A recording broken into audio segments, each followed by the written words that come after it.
Hello guys, it's Jim again, Pawoodsman. Just out on this beautiful fall morning, just over the hill from my house. That's where my normal hangout is whenever I can't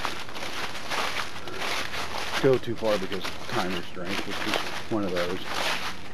My wonderful midnight date shift this week. We're going to get down the trail here, which is pretty sloppy at the moment. There we are. And set up the tarp I have behind me in my pack. It's raining north of here. It's just a matter of time till it gets here. Wasn't supposed to rain till this evening. We're going to try and get the fire started with the wet conditions. I didn't bring a regular stove with me, and that was on purpose, just so I'm forced to make fire. Have a little bit of coffee, and just have some good quality time in the woods and good conversation with you folks. So, well, before I end up with mud up to my hind end, I'm going to go ahead and shut this off for now and keep walking along the trail. Alright guys, we finally found a spot to come to and hang out. It's been damp around here for days, and it's supposed to rain again for a couple days. And what I just took out of my pocket was a bird nest I found along the trail coming in. I figure I'll be using that for my flint and steel.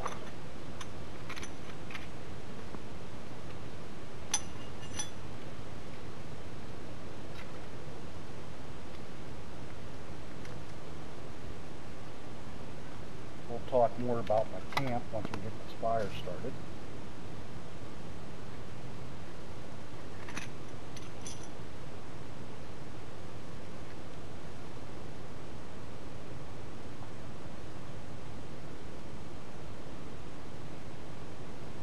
Just thinking, having a brain fart.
Pay attention to where your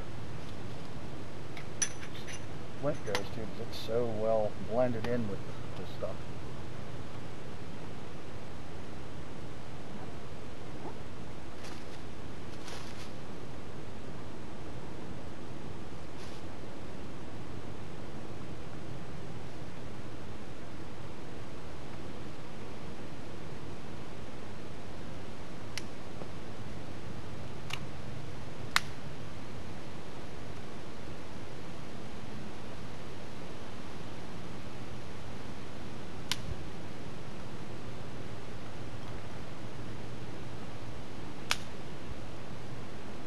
found some dry bark and put the inner outwards to help shield this from the damp ground. Because once the moisture gets, it just sucks the heat out and it won't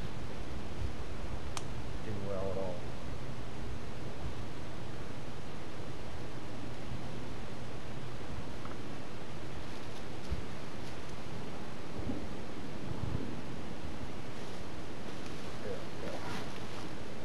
Alright, got the fire going. Keep an eye on some bigger stuff on here. One of my favorite woods for me is crab apple. It burns good. While we're sitting here waiting to get the fire going, pull this out in order just to have it to show you.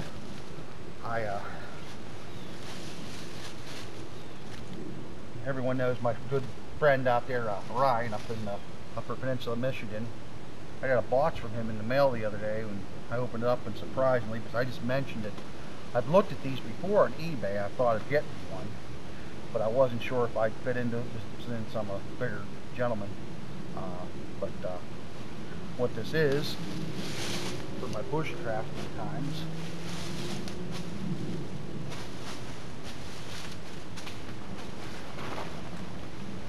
last thing I want to do is catch it on fire, is a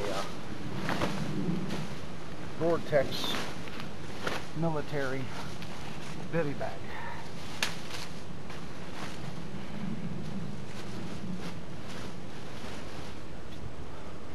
Which is going to come in real handy.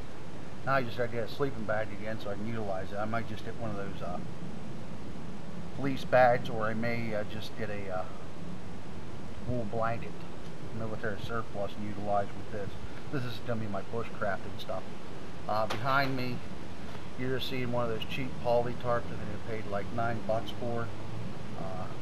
Like a fool, I got rid of my Etowah a while back, trying to come up with some extra money for a few other things I wanted to do out there.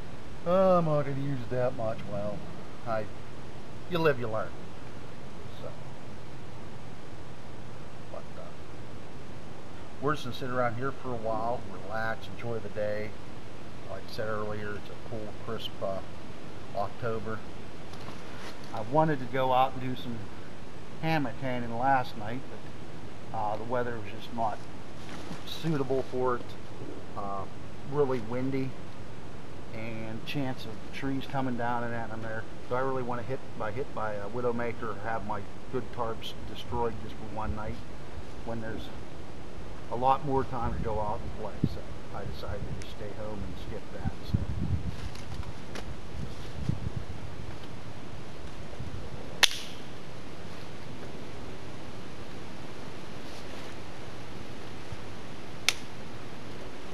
Talked to my other good friend last night, Dave, Blister Boy, the Howl. He's doing good. That's great to hear.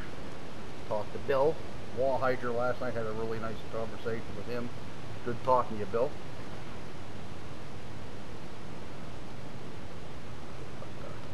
Similarly, just rambling right here. I'm going to go ahead and shut the video off, let this fire start building up, get my coffee water ready. Once I get coffee, maybe I'll figure out some more we can chit-chat about.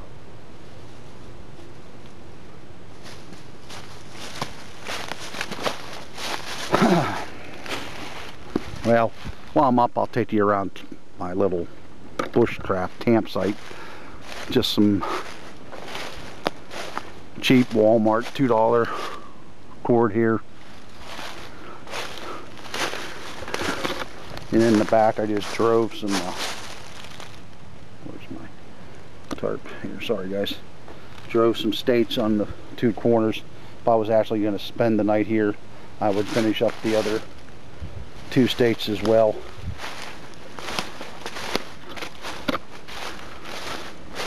And up top here, all I did is I slipped my prosthetics through here and hooked up ran a piece of wood through and act like a toggle.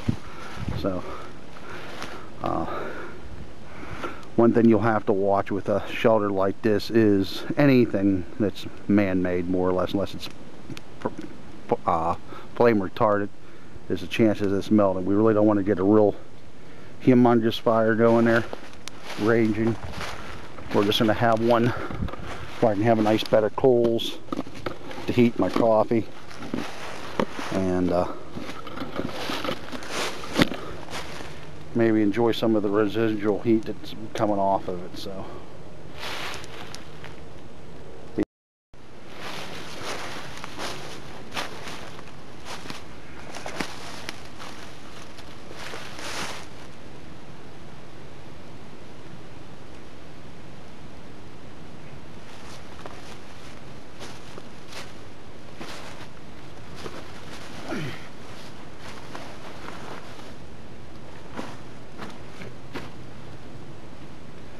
alrighty, got my little blue enamel cup on the fire to heat up my water for my coffee.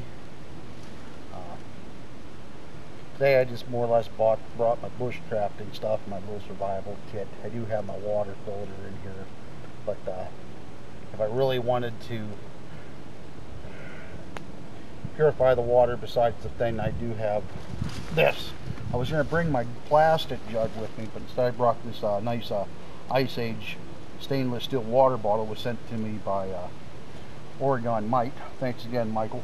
I haven't had a chance to blacken it up yet. Almost did today, but for what water I'm just consuming right now, I couldn't see doing it, so I brought myself. I try to keep this in this pack when I'm out. It's got some oatmeal, some granola bars, some coffee, some orange drink mixes, some bouillon cubes, and tea bags. So, I don't even know what coffee I have in here today. Might be trying something exotic.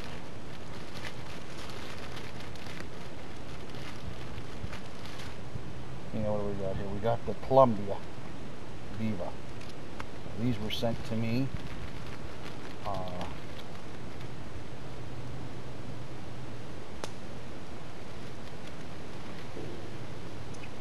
Who sent me this?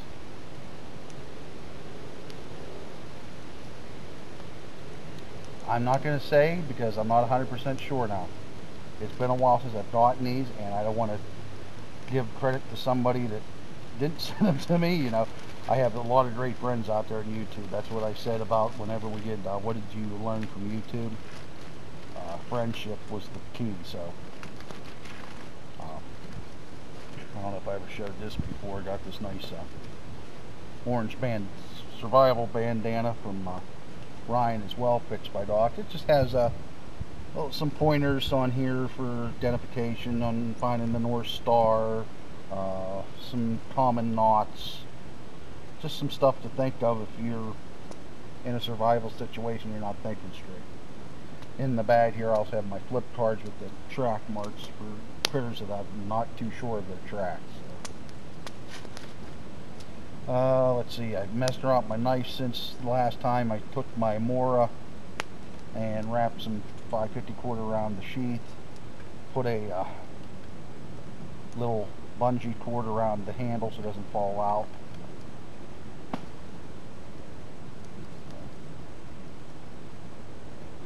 I believe squirrel season started yesterday around here, but I'm not hunting, so don't worry about it. If I had to get an animal for food, you know, there's ways we can do that with a trap, so, or make a makeshift bow. Not going to be the best, but it'll hopefully get the job done. Got my Swedish Army cup. That's what I enjoy my coffee in, so I don't have to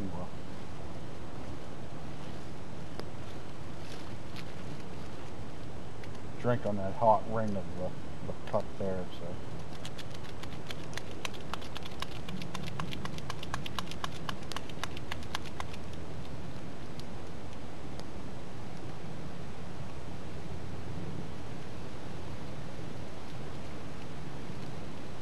It'd be my time of year.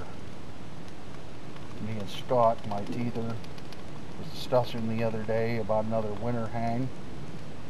I'm not sure if we're going to go back up to Marion Brooks again, or if we just go up by his camp up in the Allegheny National Forest. not far from Sheffield, Pennsylvania. That way, if we would need to retreat for some oddball reason, he does have a heated camp there, running water, etc. Cramping.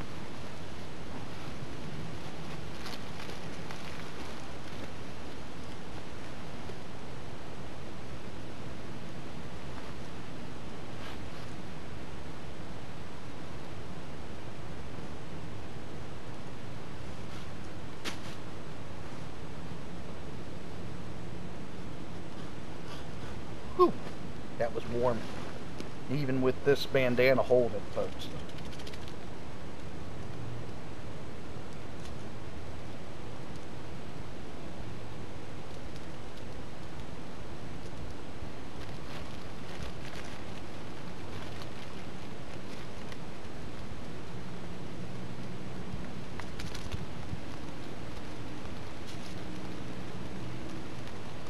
I feel the raindrops coming. Gonna have about a mile to walk out of here.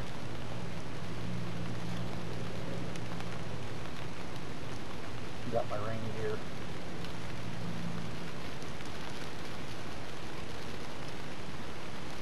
Get the camera out of the weather here in a second, because it is not waterproof.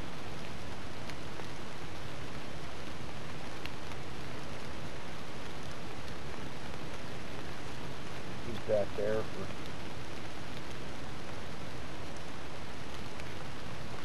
putting out the fire when it comes time.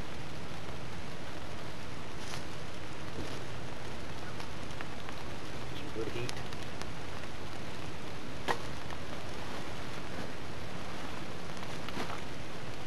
There'll be enough residual heat on that just from the coals keep me warm for a while, so we're gonna bring the camera in out of the weather.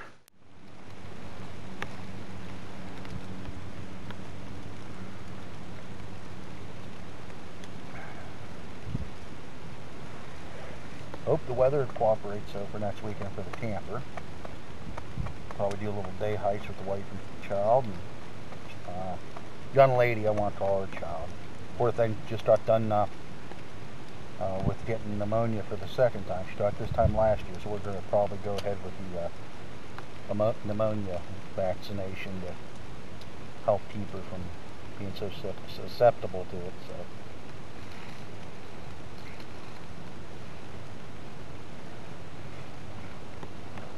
Been trying to practice my map skills today. I don't have them. My compass skills today. I don't have a map for this area. I thought I knew all the ins and outs of this place. I don't. I found some places today that I never knew existed. I had a general idea where a couple of my baselines were, my benchmarks. One being a power line, and the other is the main blacktop road, which is just going to be down here, which is going to be west of me, right down in the north direction. So get back to my Jeep, I'm at a south direction at 166 degrees. So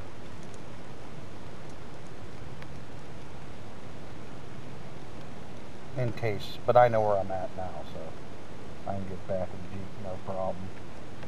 But if I would wander off again, all I got to do is just keep going until I can get myself in a direct line for 166 degrees and start heading that direction. Just make sure I have a couple things ahead of me. I can just keep myself in a straight line. So since I got rid of the GPS, sometimes I wish I didn't get rid of that, but I'm sort of liking the fact that I'm going to learn the map and compass skills again. I haven't used them since the military, and I really didn't use them a whole lot in the military when I was in, so.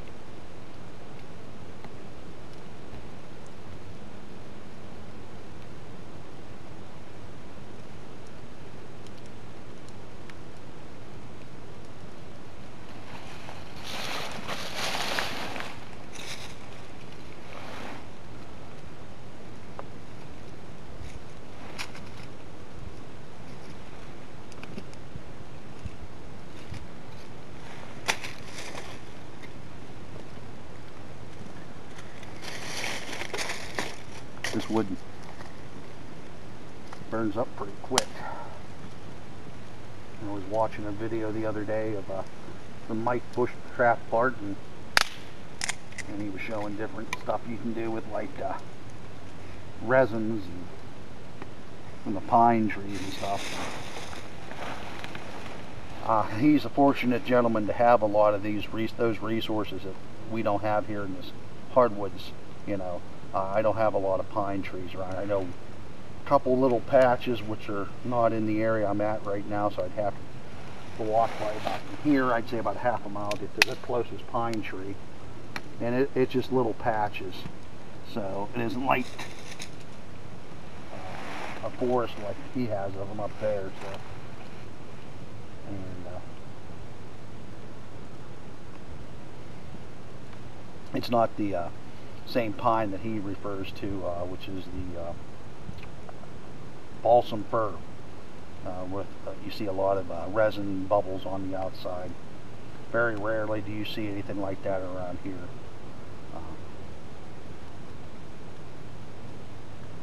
Same thing with white birch. I have to go up north to find white birch around my camp. Every once in a while you'll find some gray river birch.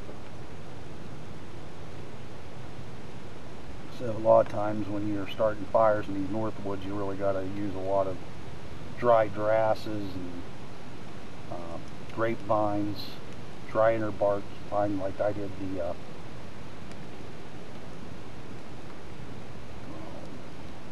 bird's nest walking along.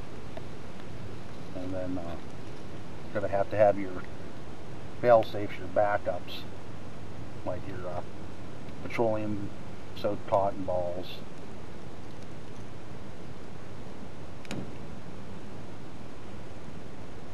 I keep some old resin sticks in my bag too. Just having a brain fart. I can't think of what they're called off the top of my head right now. Fatwood.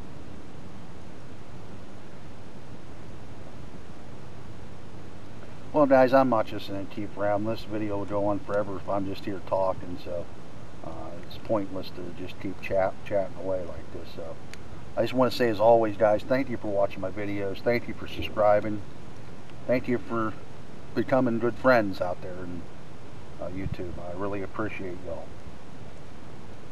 Don't forget to hug your wife and your children today, your husbands, or any female viewers out there. I know you love them. And most of all, God bless.